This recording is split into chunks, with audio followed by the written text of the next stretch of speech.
वाशिम संत रामपालजी महाराज यांचा भव्य सत्संग संपन्न।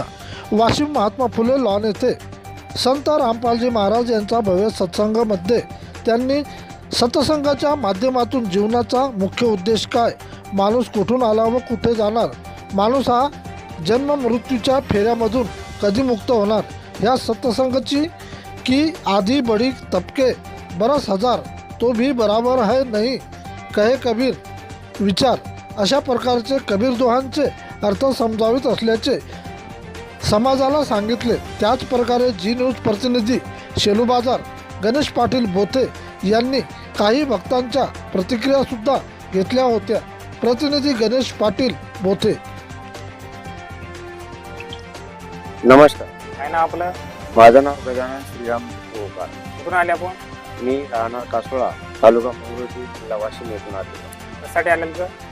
तर आध्यात्मिक सत्संग संत रामपालजी महाराज यांच्या प्रोजेक्टरद्वारे आहे त्या ऐकण्यासाठी आलेला आहोत. काय सांगता संत रामपालजी महाराज सत्संगामध्ये?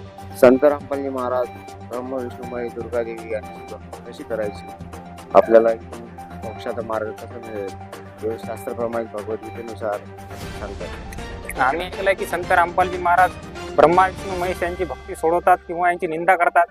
नाही, हे साफ खोटा आहे. संत रामपालजी महाराज ब्रह्म विष्णू महेश दुर्गादेवीजी गणपती यांची भक्ती शास्त्रप्रमाणे सांगतात आणि तीनों देवा दल कमल में बसे ये ब्रह्मा विष्णू महेश, प्रथम इनकी वंदना फिर स्वयं सद्गुरु उपदेश, या प्रमाणे हे आपल्याला भक्ती देतात. तुम्ही जनतेला काय संदेश देणार? जनतेला एवढंच माझ्याकडून प्रार्थना करतो, संत रामपालजी महाराज परमेश्वराचे अवतार आलेले आहेत, ज्यांचे TV चॅनलवर सत्संग येतात, ते सत्संग ऐकावे आणि आपण आपल्या जीवनाला उद्धार करावा.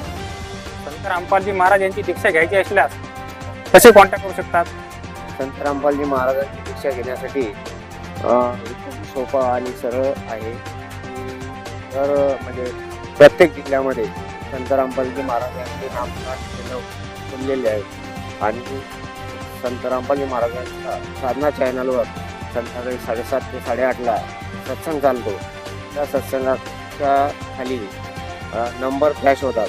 त्या नंबरवर कुठल्याही नंबरवर आपण कॉन्टॅक्ट करू शकता आणि तुम्हाला तुमच्या जवळचे नामदान केंद्राचा पत्ता सांगितला जातो. परत संत रामपालजी महाराजांचे अनुयायी सुद्धा तुम्हाला मार्गदर्शन करू शकतात.